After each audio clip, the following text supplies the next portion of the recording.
Bonjour, RA Éducation vous souhaite la bienvenue. Apprendre, c'est toujours facile avec Rachid. Aujourd'hui, on va faire une leçon amusante d'orthographe.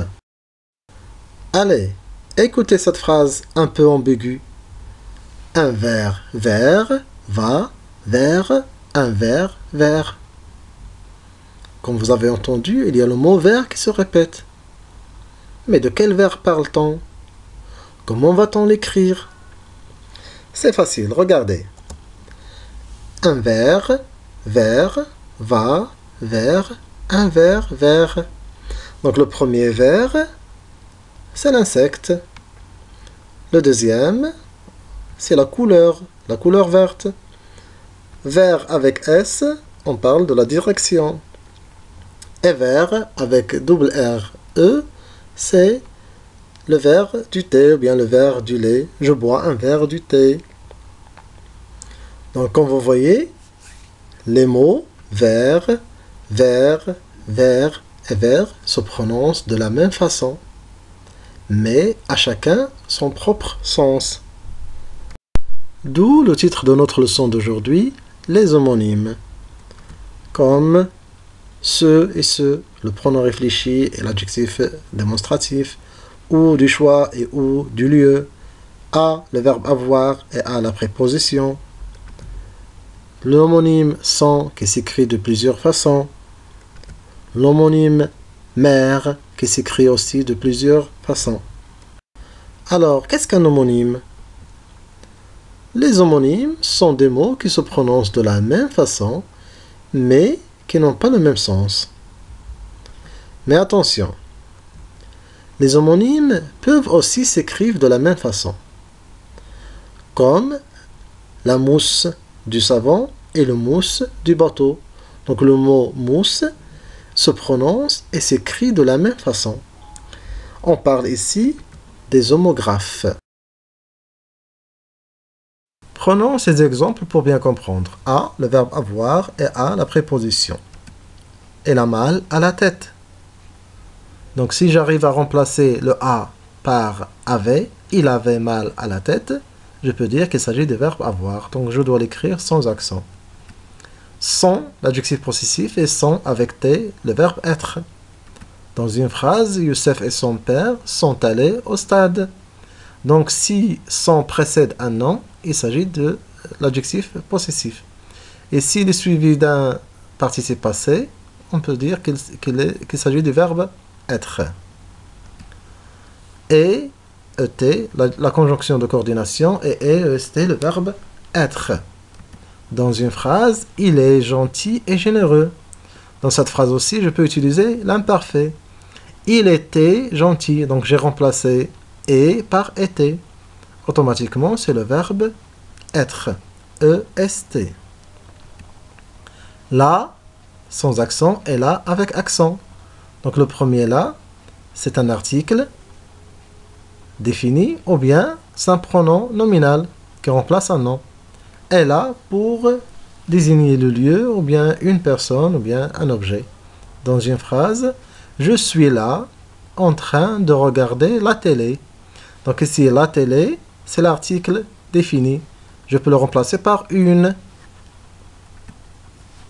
Ce, le pronom réfléchi, et ce, l'adjectif démonstratif. Ce garçon se gratte le front. Si j'arrive à remplacer ce par cette, exemple, cette fille se gratte le front, donc je dois écrire ce avec CE et pas avec SE. Alors, comment trouver l'orthographe d'un homonyme? Il faut rechercher un mot de la même famille. Exemple, le coût de ce livre est cher. Comment va-t-on écrire coût? Avec C-O-U, ou bien avec C-O-U-T, ou bien avec C-O-U-P. Pour cela, on va chercher un mot de la même famille. Ce livre coûte cher. Donc le verbe coûter. Alors, on va écrire le coût avec T. Ou bien, C'est le contexte qui permet de comprendre le sens d'un homonyme et donc l'écrire correctement. Et pour cela, il faut lire beaucoup de livres pour s'instruire. Comme je vous l'ai dit au début, notre leçon est amusante. Alors, amusons-nous à répéter ces phrases. Commençons par la première. Il était une fois une marchande qui vendait du foie dans la ville de Foix. La deuxième. Je buvais dans un verre vert lorsqu'un verre se dirigea vers moi. La troisième, et c'est la plus compliquée. Si près, 600 près. Ici on parle de la scie, le verbe scier et le nombre 6. Une autre.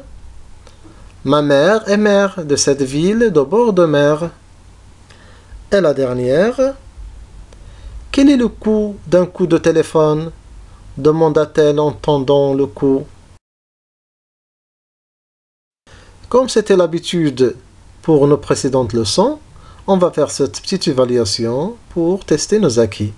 Pour cela, on va commencer par trouver un homonyme du nom souligné pour compléter la phrase.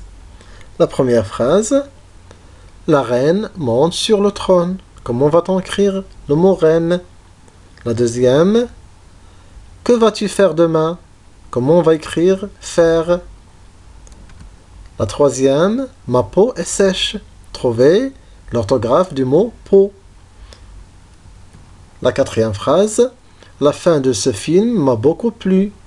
Essayez de trouver la bonne écriture du mot fin. Et la dernière phrase, continue, tu es sur la bonne voie. Comment on va écrire le mot voie? Donc prenez votre temps et on se retrouve pour la correction. C'est terminé? Alors, on corrige. Dans la première phrase, la reine avec R-E-I-N-E. La reine monte sur le trône. Dans la deuxième, c'est le verbe faire. F-A-I-R-E. Que vas-tu faire demain? La troisième, ma peau est sèche. P-E-A-U. La quatrième phrase, la fin de ce film m'a beaucoup plu. F-I-N. Et la dernière phrase, continue, tu es sur la bonne voie. Voie avec E et non pas avec X. N'oubliez pas, le livre est le meilleur ami. Ayez cette habitude de lire. Cliquez sur j'aime, abonnez-vous pour recevoir les nouveautés. N'hésitez pas à faire vos commentaires, ils me seront très utiles. Au revoir.